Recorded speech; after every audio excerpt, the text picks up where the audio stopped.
Ghost তেঁতুল গাছের পেতনি দ্বিতীয় পর্ব ফেরারঙ্গার। গ্রামের এক পুরনো তেঁতুল গাছে বাস করে এক রহস্যময় পেতনি।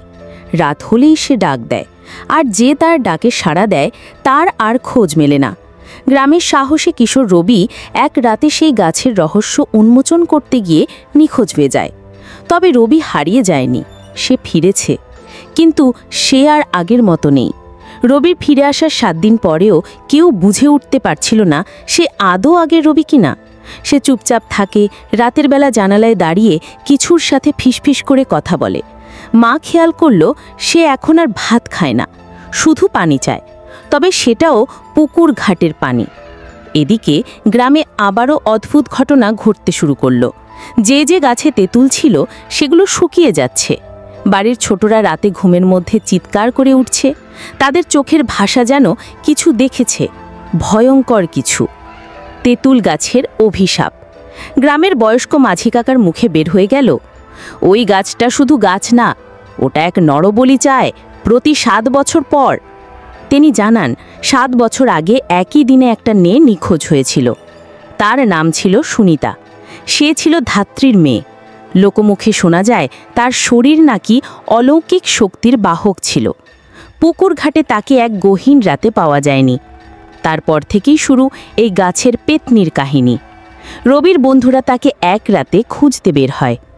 তারা দেখে রবি তেঁতুল গাছের নিচে বসে আছে আর কারো নাম ধরে ডাকছে, সুনিতা এসো, এবার পালা আমার, আমি প্রস্তুত। হঠাৎই তার চোখ লাল হয়ে যায়, পেছনে ছায়া নড়ে ওঠে। সেই ছায়া আসলে মানুষ নয়, মেয়ের অবয়ব, কিন্তু মুখটা পুরো অন্ধকার।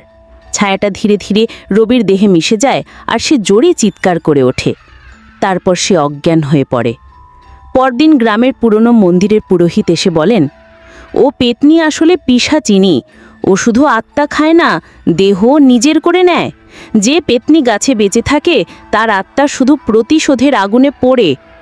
তারা জানান পেতনিকে যদি ফেরানো না যায় পুরো গ্রাম তার ছায়ায় ঢেকে যাবে। শুধু একটাই উপায়, সেই তেঁতুল গাছের মূল শিকড় কেটে সেই আগুনে পোড়াতে হবে এক পবিত্র মানুষকে স্পর্শ করিয়ে। কিন্তু কে করবে এমন ভয়ঙ্কর কাজ? রবির ছোট বোন মীরা, বয়স মাত্র 9, সাহস করে বলে, ভাই যদি হারিয়ে যায় আমি চাই না আর কেউ হারাক।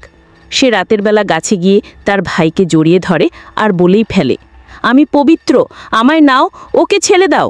পেতনির ছায়া এবার পুরো প্রকাশ পায়। বিশাল আকৃতি ছায়া, জ্বলন্ত চোখ আর গা ছমছমে হাসি।